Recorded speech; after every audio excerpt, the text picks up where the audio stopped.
Isang mapagpalang hapon sa inyo lahat mga kaibigan, mga brother sister, mga kalingap.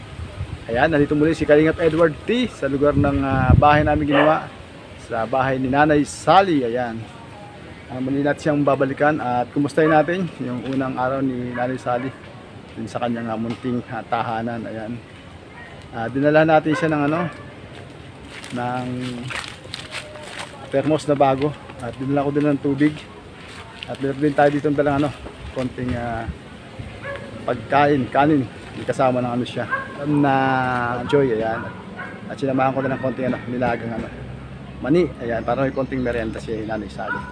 Bumalik tayo dito dahil kahapon gabi na inabot kami ng magdidilim. Ngayon yung paano ng aking papag na binigay sa kanya dati na kanya ginagamit doon sa dati niya tinitirahan ay inanay. Tanggal yung isang paa. Ngayon, na-repair niya yun ng kuya ko si Brother Tony T. Pero kulang ang paa ko, sabi niya, dalawa lang. Ay baka mabagsak. Kaya binalikan natin para repair yung paa nun at saka yung yung lugar doon dahil maraming dapat tanggal ng bato-bato ron para medyo pantay naman yung loob ni Nanay Sally. Siyempre, iayos na rin natin, gawa natin ng konting may kahit pa ako naiwan na plywood, gawa natin ng konting lamesa para meron siyang mapatungan ng kanyang mga pinggan o kaya pag kumakain siya. Kung dili kaya kung sakali may mag-donate sa kanya ng yung bang kalandi uling, pwede niya siguro yun kung hanggang wala pa siyang pagkain. Halimbawa yung mga kanyang apo sa pamangkin dyan ay umalis, pwede siya magpapoy ng uling at magsaing. Kasi payag naman sila lagyan ng tubig yun. Ngayon lalagyan natin tubig sa mga susunod na araw pag dumating yung budget ng pinsang mo na si Ate Grace, para yung bang malapit na sa lugar niya, para mapipihit niya. At kung sakali magkaroon ng bowl para makapag-dumi siya mag-isa at makakapaligo rin mag-isa. Doon na halos kadikita mismo ng kanyang hinihigaan. Kaya lang sa sitwasyon na niya ngayon, ang nangyari, instead na sa may paano natin ikabit yung mga bagay na binanggit ko, mapupunta sa ulunan kasi yun ang gusto niyang pwesto. Kaya daw ganun gusto niya dahil yung paano sa kaliwa, yung parang robot na masakit pagka nagagalaw, kahit konting galaw lang masakit. Kaya mangyayari, sa may ulunan na ito ay mangyayari. For the first time ngayon makakita ng kung sakali may gripo, may CR sa uluhan ng taong nakatira. Pero wala tayong magagawa, wala tayong mapipiling lugar, hindi talaga yun mga kaibigan, mga kalingap.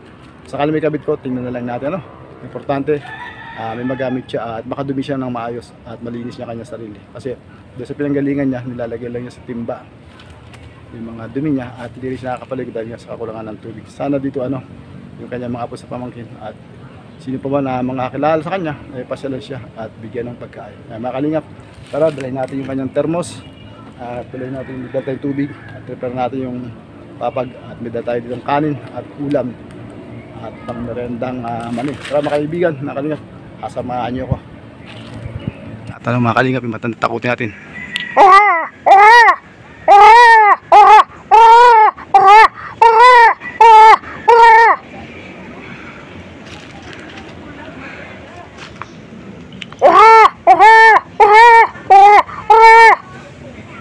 Magandang hapon. Magandang hapon. Nabubosesan nyo ba ako? Takot ba kayo kanina? Ha? Bakit nyo tinatanong kung sino? Ano akala nyo yung umuha? Ano akala nyo yung umuha kanina? Ha? Niloloko nyo ko. Hindi, akala nyo ano yun? Bata. Hindi yung akala nyo batang bagong silang, hindi. Pero akala nyo tiyanak. Akala nyo? Opo. Mukhang bagong paligo kayo. Naligo nga po, pag-iba ko kayo. Saan ka naligo? Dito lang po. Di nabasa na yung inyong papag. Hindi po. Alam nyo ba bakit ako bumalik? Ha? Hindi po. Sa tingin nyo bakit ako bumalik? Hindi nga po. Bumalik siya si Kalingap Edward. May nakalimutan kayo. Hindi. Yun lang ba pagbabalik ako may nakalimutan. Siyempre kung naawa ako sa iyo, nabag ako sa iyo. Kumustahin kayo unang gabi mo rito? Hindi po ako nakatulog. Ano? Unang gabi. May aswang ba? Hindi po. Bakit kayo Bakit kayo di makatulog? Kung kailangan balot na balot yung bahay nyo. Lapit na ni bago siguro. Doon, butas lahat. Walang dingding. Isa lang may dingding sa likod. Sira din. Dito kompleto na, nakasarapan, natakot pa kayo. Doon ba may liwanag sa gabi doon? Sa kabila? Sa gabi may liwanag doon? Meron naman yung buwan ng solar. Ah, meron doon. Ayun.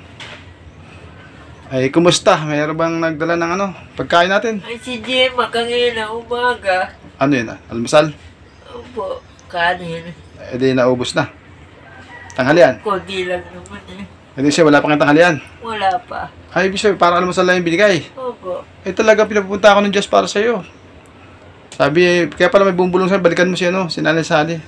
Tingnan mo ka tayo niyan. Umidala ako sa'yo konting ano, kanin.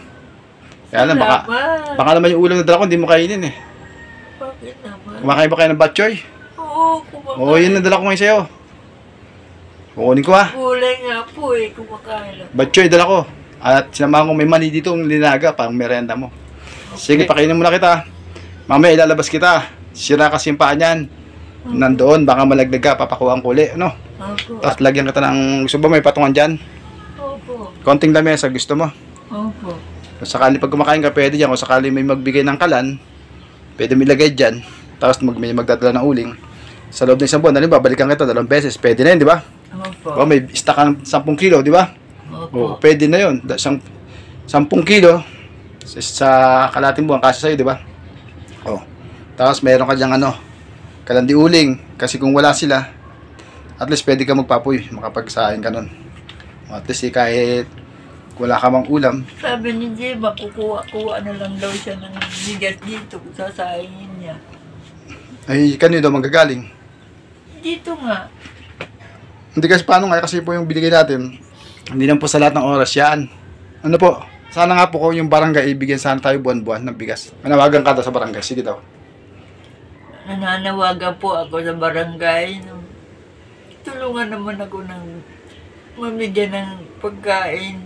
Bigas po. Hmm. Tapos ulam. Maski tuyo. Pwede na. Kahit bawal yung tuyo sa'yo. Ayan, nananawagan po si Aling Sally sa inyo, nakikiusap na kahit masupply man lang siya ng pambuwan ng bigas, bahala na po yung kanyang mga pamangkin o po sa pamangkin na makapagsaing. Kung sakali mang may gustong mag-donate po ng ano dyan, ng kalan, try din niyang ano, makapagsaing. Huling na lang, siguro medyo makakayanan niya yon, mga kaibigan, mga kalingap. Ito, nakikita natin, maluwag, di ba? Didikit po natin yan. Ang mangyari po itong space na ito, doon po sa dulo.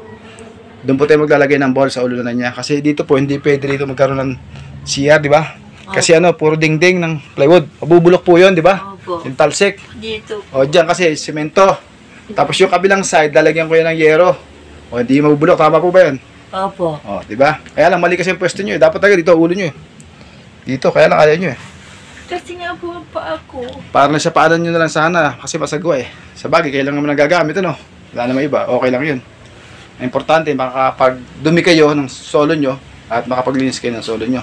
Kasi ang balak ko mga kaibigan, mga kalingap, dito po yung gripo, yan. Tapos dito po yung ball sa lugar nito. Yan. Siyempre po, pag dulo niya po ng papag, ito na po yung ball. Upo na lang po siya, tapos pipihitin niya po dito yung tubig. Yan, mga kalingap. Paano? Nagugutom ka, kunin ko muna yung aking ano, konting dala sa'yo, ano? Opo. May dala pa ako sa iba sa'yo. Di dala ka ng tubig. May dala ako sa yung thermos.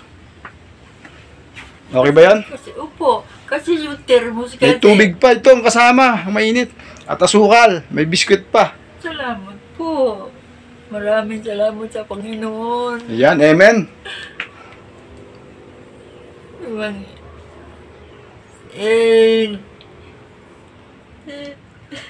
Awa sa akin, Lord. Amen. Salamat, Edward, sa Panginoon. Binigay niyo sa akin ng Panginoon. Amen. Sige, kunin ko na po yung ano, yung kanin para makakain ka na muna. Ayan, kanin. Baka matapon to, Nanay Sally. Konti lang ito kasi ano eh, baka masayang, baka kung hindi ka kumakain eh. Nabuksan mo to, Nanay Sally. Gugutom na talaga siya. Hawakan mo yung ano, taas, yan. Ayan. Ayan. Nagugutom si Nanay Sally. Sarap ba, Nanay Sally? Isama mo sa ulo, sa kanan mo. Yan. Nay, kanya maraming tirahin mo para medyo busog ka. Nagugutom talaga siya. Ano na po kaibigan, mga kaibigan. 3 o'clock na po ng hapon. Eh, nag-almusal lang daw siya. Ayan. Dapat pala, punong-puno, no? Sige na, yung kanin na, dagdagan mo. Kasi yan ang kailangan sa'yo para hindi ka magkaroon ng ulcer. Alam mo pong halaga ang pagkain ng tanghalian. Yan kasi batchoy. Ano lang yan eh. Karne, tapos yung miso, konti sabaw. Hindi ka mabusog masyado dyan. Yung kanin talaga kailangan isabaw mo sana sa kanin. Kung minimix mo lang yan dahil sa kanin mo, kalahati yan. Kaya dyan mo ilagay ang kanin sa loob yan. Para marami-rami kang kanin makain. Ayan yan mga kaibigan, nakalimut. Sabik sa uta, no? Sabik sa karne si nanay. Ito may konti akong dalang ano rito. Ayan, no? Sinama ko sa'yo. Ayan. Salamat po. Konting ano, mani, no? Apo. Salamat sa Panginoon. Sige, kain ka. Bigyan mo ako ng mali. Ilalabas kita rito.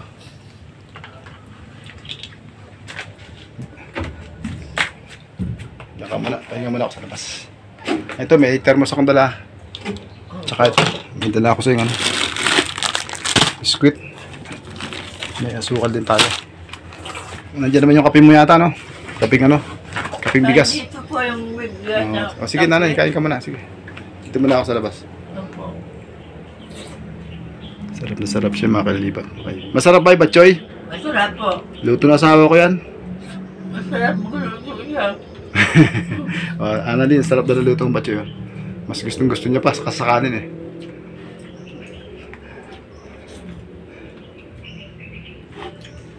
Labas natin mga kalingap, sinali-sali. Ayusin ko yung ano, yung papag. Ayusin din yung paa. At saka medyo patayin ko na konti yung ano, yung lupa. At gawin ko siya ng konting lamesa. Ito mga ano yung plywood dito. Para meron siyang patungan. Tara mga kalingap.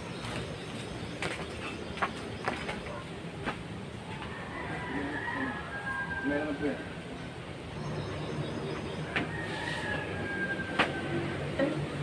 Ay mga kalingap, mga kaibigan.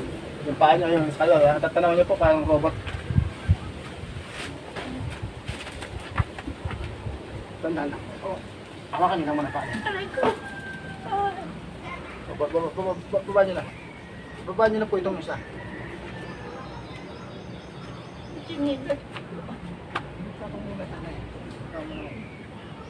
Ay, hawak ko mag-hawak. Nahubo na yun. Nahubo na po yung pet. Nahubo na.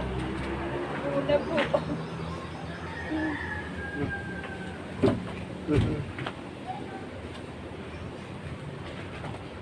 Yan po yung kanyang buhay ganito. Labas natin mga kalingap yan. Yung papag. Mamaga nga ito. Masakit ba ito? Masakit po. Pag nito nagagalaw nito, masakit. Saka dito sa singit ko. Sa may pipe. Pwede po. Paano ba ito ilagay? Saan natin ilagay ito?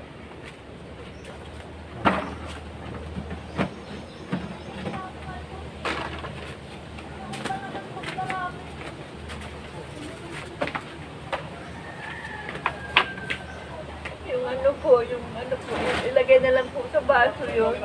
Kaano naman sa baso, matatakip.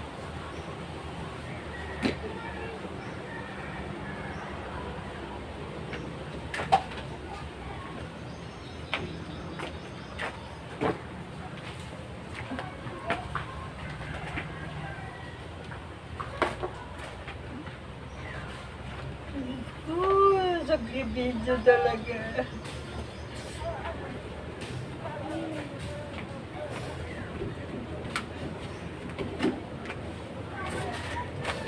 Basa ito ah. Kami Pepe. Kami Pepe. Kami Pepe o ihi? Nag-ihi po. Kasi pag ano, ihi na ako, tagal ko makabangon. Tagal ko makaalis ng short.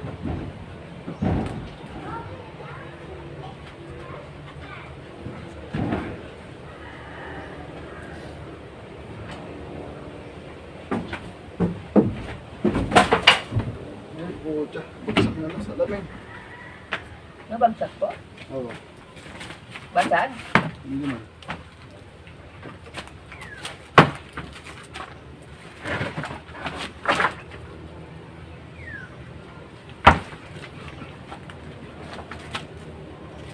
Martilyo po.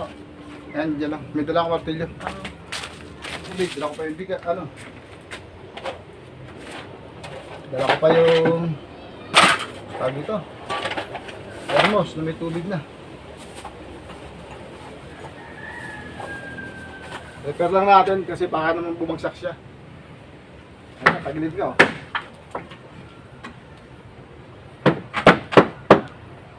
Wala pa kami.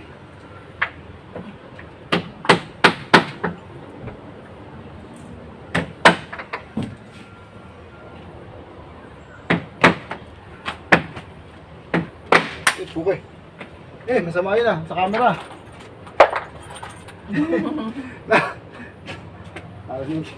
Aling sinabi ko mga kaibigan.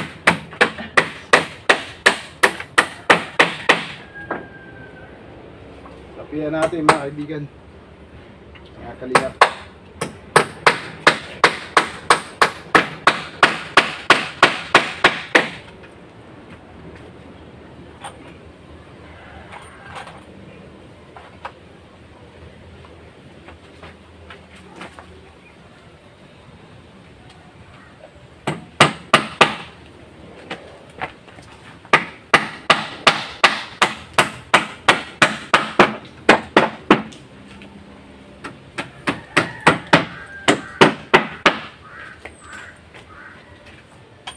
Basag.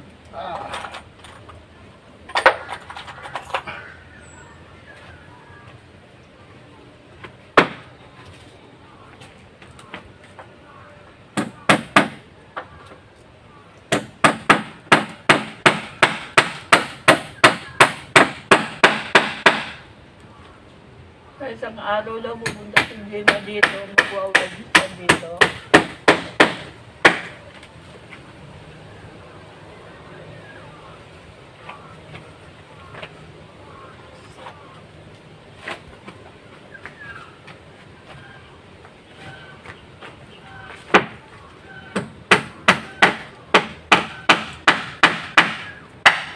Sarap magluto, magiging mo ng bagsoy. Masarap magluto. Ha? Masarap magluto, midis mo. Oh, masarap na magluto ka, sabi niya. Sarap na ng batchoy. Nabitin. Kulang na. Hawakan nyo itong pan niyo. Yung pan niyo, hawakan nyo. Huwag mo na. Hindi ako na bahala siya, hawakan pan.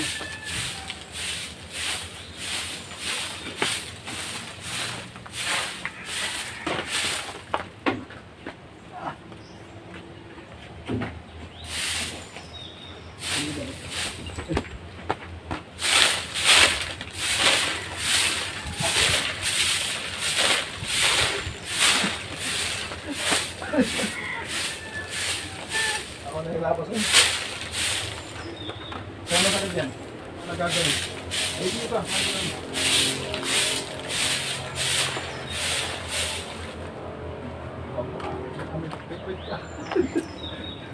Amoy ko pit-pit. Ano dyan masakit? Dito? Oo po. Sakit? Sakit ba? Alagay. Tayo po, binibiro ko lang po masakit. Ito po raw masakit mga kalingat to. Tsaka ayun nandito po sa ganito niya. Ang singit Singit. yung po ito. Katabi po ng pepe ko. Napatawa tayo. Sakit po. Ayan mo, pagka may pera, binigyan ako pa x-ray kita. Sana pagdasal mo po, na wala kang fracture ano. Opo. Pag walang fracture, paano kita, papaborn align kita. Para manumbalik yung ano, joint mo. Pagka nalisya lang po, may pag-asa pa. Ano? Pray lang, pray tayo. Ito po, dilipat po natin. Nakabit na po natin yung paa. Ito po sinasabi ko. Dito po, ayan mga kaibigan, mga kalinga. Nakita yung space, ayan na po. Yan, mga kaibigan. Ayan. Kaya na po nangyari, dito ulo niya. Kasi, bakit ba gusto niyo dito ulo? Anong dahilan?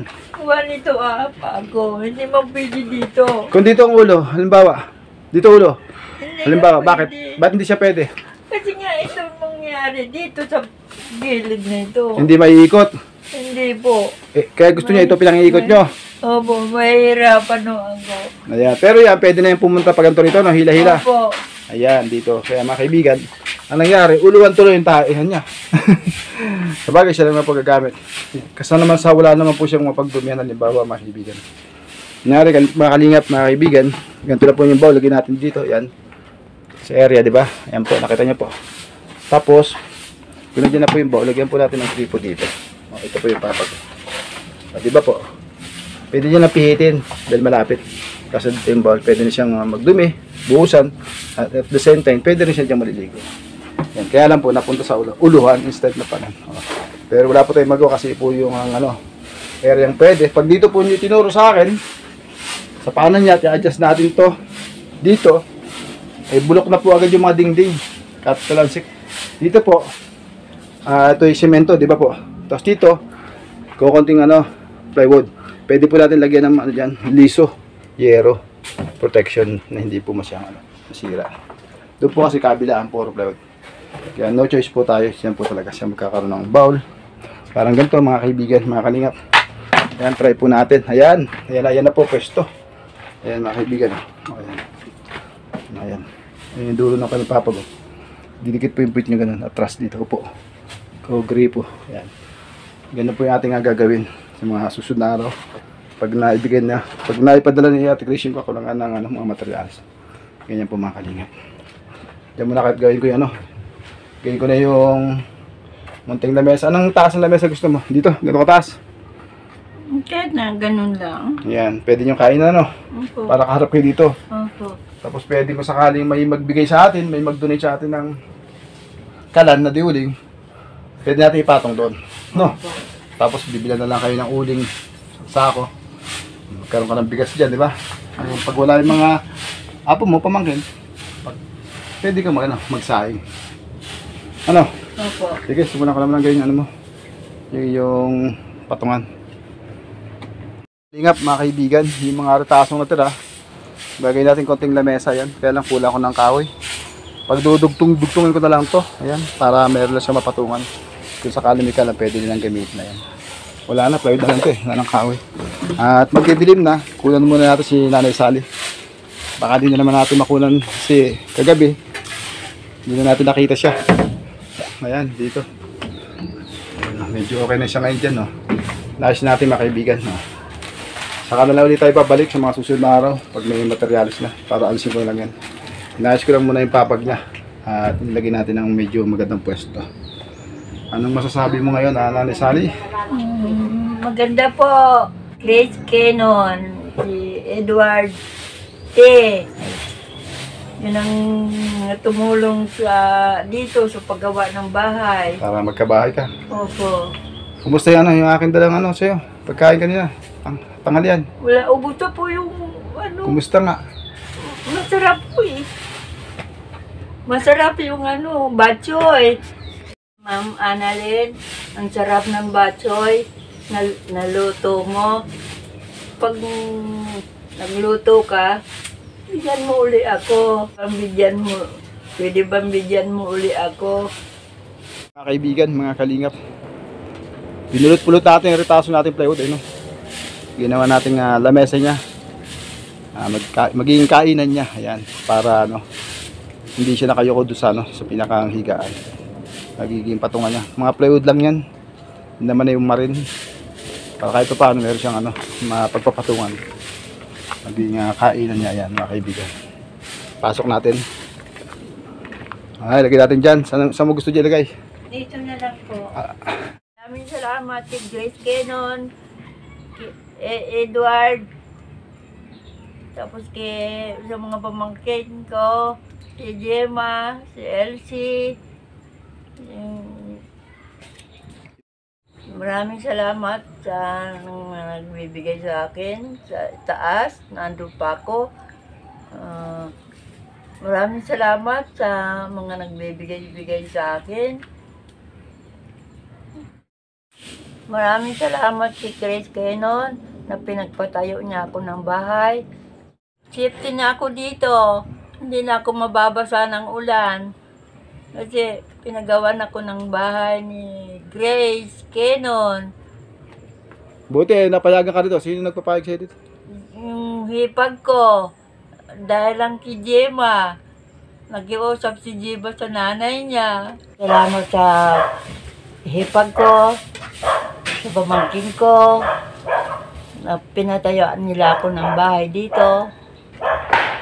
Kaya maraming salamat sa Panginoon. Maraming salamat sis, ano? Huwag na ako. Na ikaw na ba sa tsay mo, no? Ako lang ba? Kami papasel-pasel na lang dito siguro sa isang buwan, isang beses, dalawang beses, ano? Ikaw na bahala sa kanya. Ayan po yung ano, kanyang pamangkin na nakiusap sa nanay niya para makatayo si Nanay Sally ng bahay dito. Ayan. Pati kay Inabutan Ma'am po. Grace, pasalamat po ako dahil napatayuan po ng bahay ng natiyaig ko. Ayan, maraming salamat po. Ate Grace. Maraming salamat sa iyo, kuya. Pati kay Ma'am Grace, talaga, totoo lang, kung makita ko lang ho, mag-aano ho ako sa kanya. Pinsan ko po siya, pinsan. Personal po ako magpapasalamat sa kanya. Sa totoo lang. Pinsan po ko po si Ate Grace. Salamat din, nakumbinsin mo si nanay mo na matayo dito si Nanay Sally, no? Opo, talagang inano ko po yung nanay ko kasi naawa man po ako sa tiyain ko na nakikita ko yung kalagayan niya. Ayan. Ayun naman po. Kaya Opa. salamat talagang maraming lang. Bahala na sa inyo ang Diyos. Amen. Amen. Paano, hindi na ako magtatagal, no? Gabi na. Pagka merong pinadala ang pinsan ko, flooring, gagawin natin. Yung kuryente nyo, tsaka yung ball dyan. Sige, tuloy na ako na Sally. Opo. Pagpalaan kayo ng may kapal. Kung iingat kayo, pag alis nyo, paglakan nyo dyan, ingat lang kayo.